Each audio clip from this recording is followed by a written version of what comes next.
Hi, everybody. Welcome to Principles of Biology. This is Biology 103. My name is Effie Nikki. Here's the announcement homepage that'll start up every time you log into the course. I do want to note there's a mandatory syllabus quiz. So this kind of says, welcome to your first week. This is what we're going to talk about. And go to course information.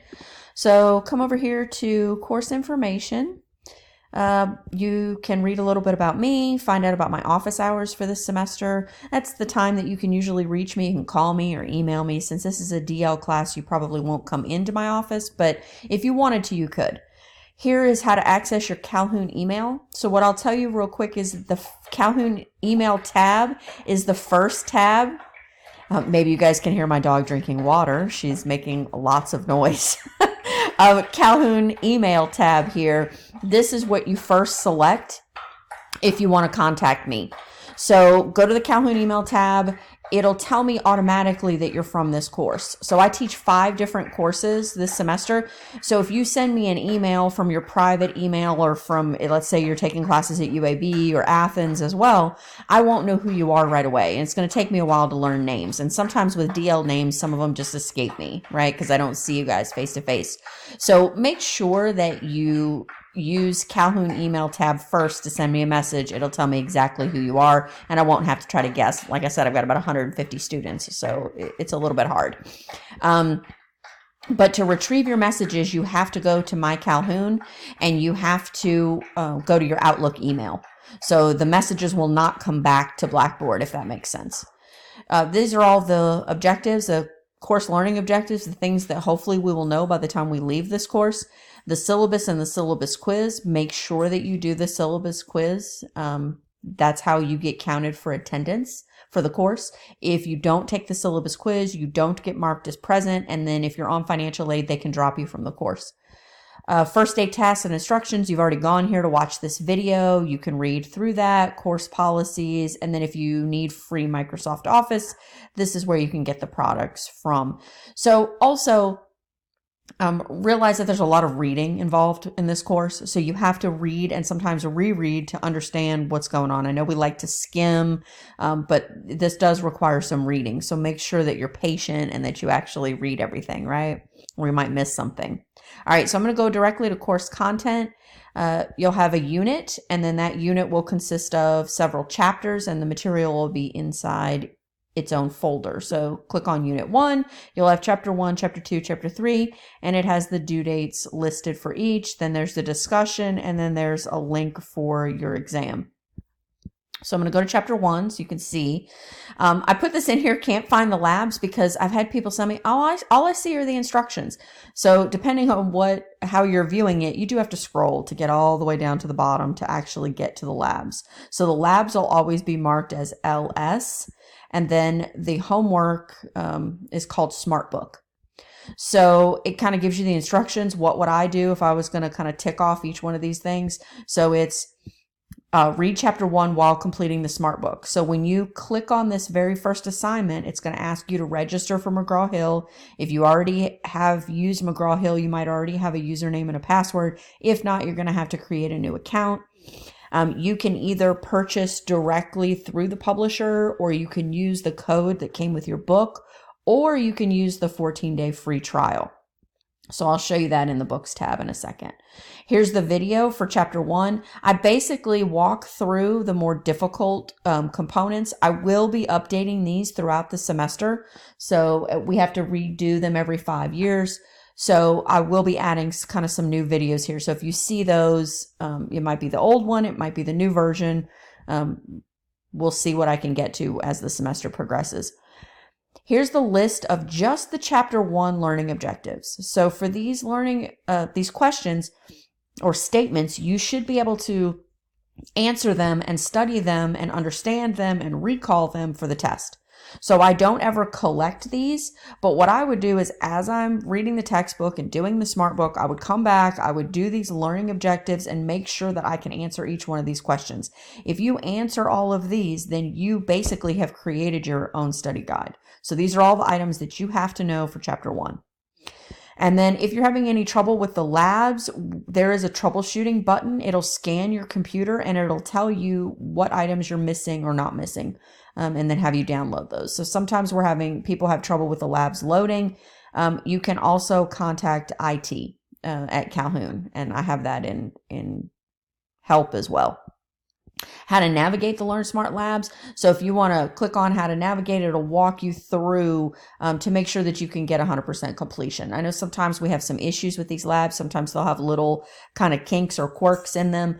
You can let me know and I can report them. And every semester it seems to change. So it'll just be, random little issues.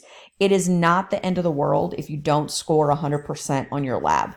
So these are worth 20 points. So sometimes people say, I've done the lab 5 times and I can only get a 99%.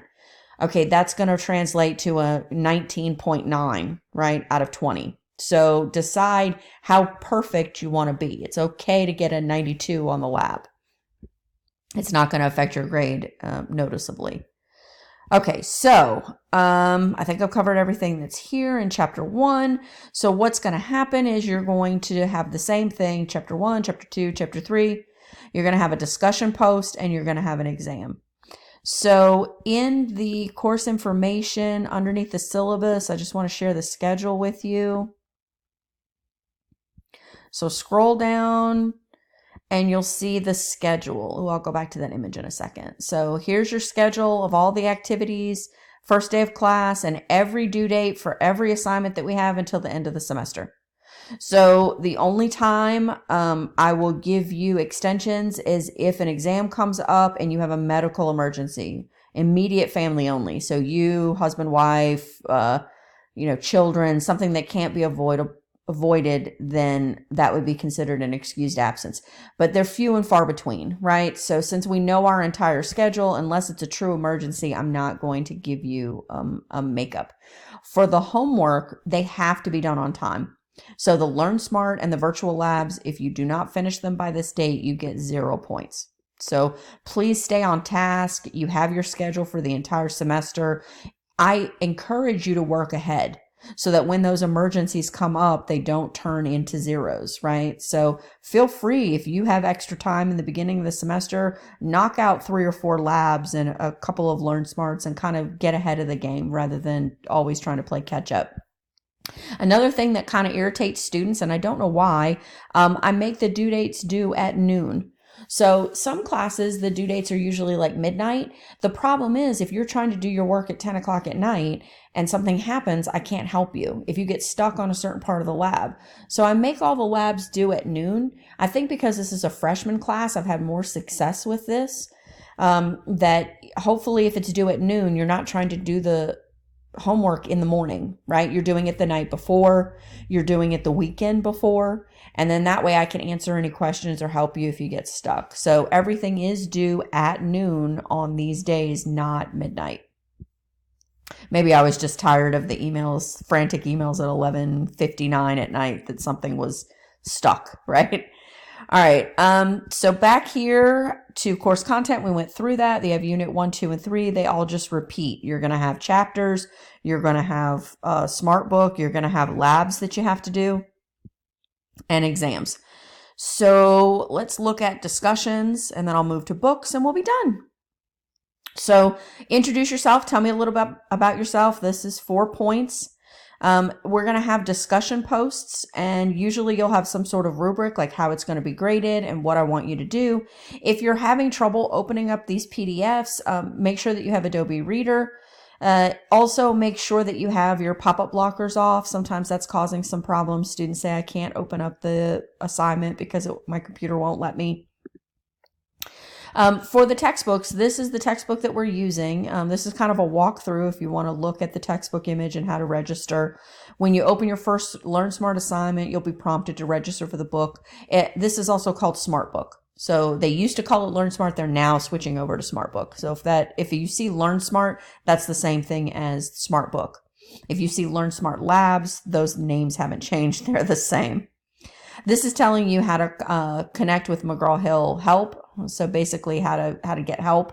And then if you want to buy a paper copy, if you don't like the digital format of the book, then you can actually send off for a $25 loose leaf version of the book. So I know some people like to actually have the paper there.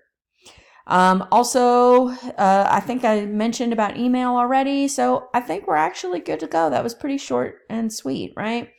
If you have any questions, please email me during the semester. If anything gets stuck, if you're confused about anything, please reach out to me. I do have office hours, but I respond to emails all the time, morning, noon, and night. I do go to bed at about 10, so don't expect anything after about 10 o'clock at night. I check on the weekends. So if you need anything, please just email and I'll be happy to help you. Let's have a great semester. Talk to you soon. Bye.